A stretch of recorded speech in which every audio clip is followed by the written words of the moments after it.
Hi everyone, this is Jane here from Crystal Sparkles Readings. I'm just here to put down your card for Wednesday and just having a little shuffle. I'll be using this black and white Faulkner deck. This is the deck I always use. I do use other tarot decks as well, but this is my kind of go-to deck. Yes, you know, if you've watched my stuff before, you'll know. If you haven't watched my stuff before, welcome and thank you for watching. And this is a really beautiful, lovely, photographic black and white deck. I also use lots of different oracle cards as well, so have a look. Do have a look through my channel. There's lots of different things on there that you can see for what different cards that I use. Okay, so our card for today is the Page of Pentacles. I really, really love the Page of Pentacles. Page of Pentacles is it's one of the people cards in the Faulkner deck, so it can refer to an actual person. When we're doing readings for people, it often means that, but in a card for the day, it's more of a general energy. So the general energy that comes up for the Page of Pentacles is new beginnings, new opportunities, specifically around things like business. Pentacles cards tend to be talking about money and material goods. They're kind of very grounded cards, so they're about kind of the real things that, well, what we think of as real. So, you know, stuff, belongings, houses, cars, money, jobs, all of that kind of thing. But they often come up for business rather than work. The Wands cards tend to talk more about work and action. Pentacles tend to talk about more business. They're also a bit slower moving, so they're much more kind of slow and steady wins the race with your Pentacles cards. So you can see in this particular card, you've got a lovely image there, and you know, this is this little girl. She's there, she's playing with her fairy wand. I always think that looks like a what we would call a dandelion clock. So when the dandelion goes to seed, we used to blow those seeds off and go 1 o'clock, 2 o'clock, 3 o'clock. Once we'd blown them all off, we would make a wish. So when this card comes up, I do tend to ask people to make a wish. It's not, traditionally speaking, one of the wish cards in the tarot, but in this particular deck, just because of that image, you know, she really does look like she's making a wish.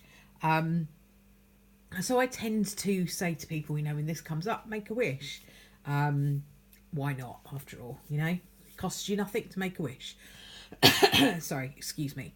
So in terms of a card for the day, it can be about a new beginning, a new start, new opportunity, a new business opportunity, a new opportunity to make some money, or a new opportunity to improve your finances in some way.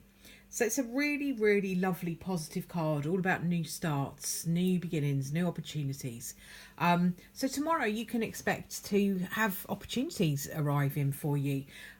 These opportunities are quite creative. So there might be something that is more, it doesn't have to necessarily be arty when we're talking about creative. You know, creativity can be things like baking, gardening, whatever it is for you that you feel is a creative energy for you.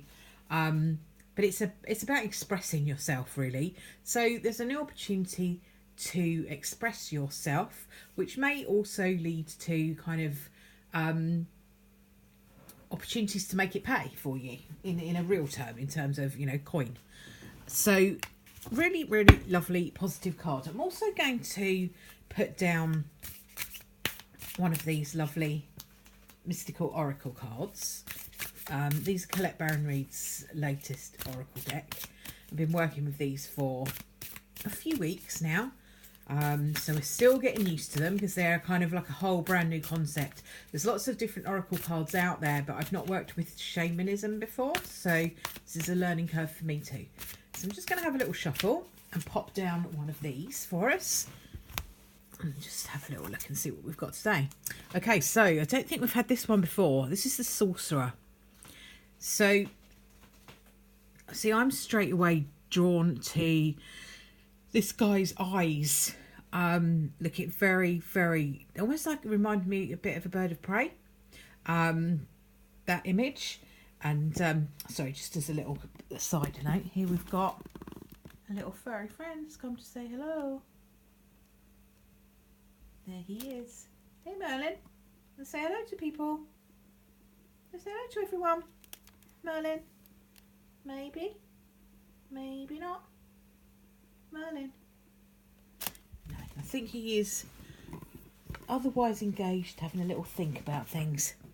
Okay, so I will go into Colette Baron Reid's book and just see what she says about the sorcerer, because the meanings for this are kind of connected with the shamanism. So there's other things in here that I might not necessarily see. But yeah, I'm really drawn to the kind of, definitely got like a, to me anyway, a kind of bird of prey type of feel to it.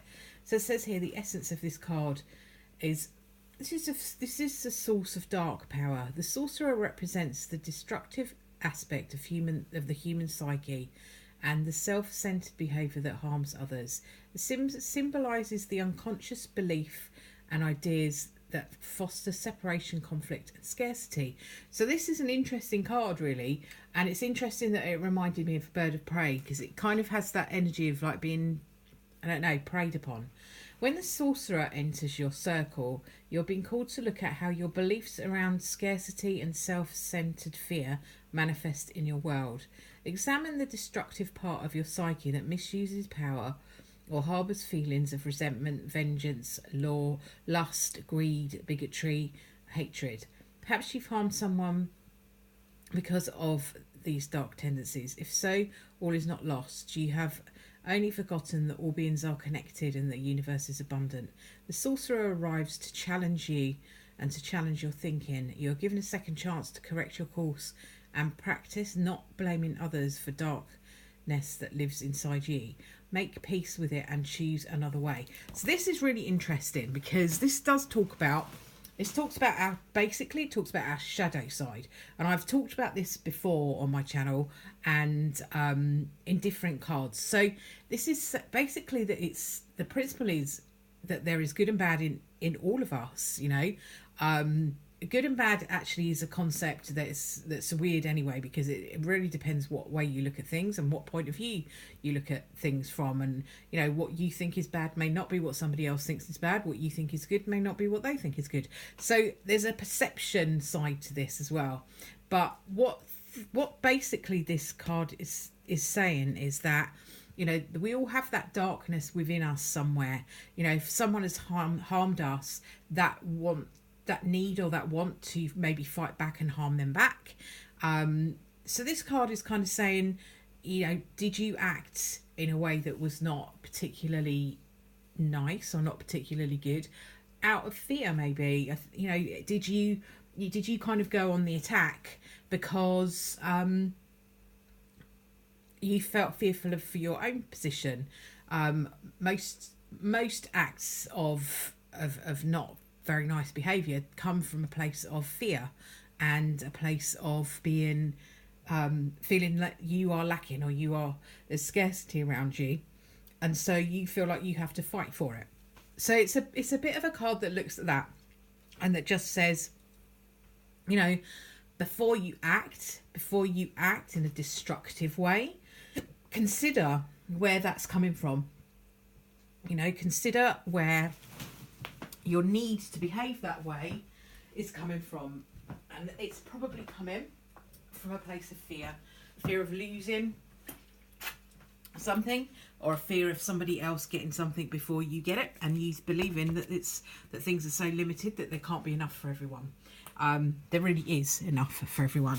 So in terms of a card for the day, I would say to you, have a look out for ways in which you're behaving. Are you behaving in a way that is creative and productive, which is what that Page of Pentacles is saying?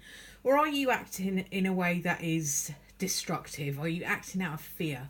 Are you trying to keep everything to yourself because you're afraid that there's not enough to go round?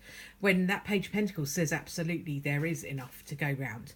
So it's a bit of a challenge. It's a challenge to look at your own behaviour. Can you behave in a way that is kind and spiritual, even though that may not be of what you've received? I've literally just read a post that said the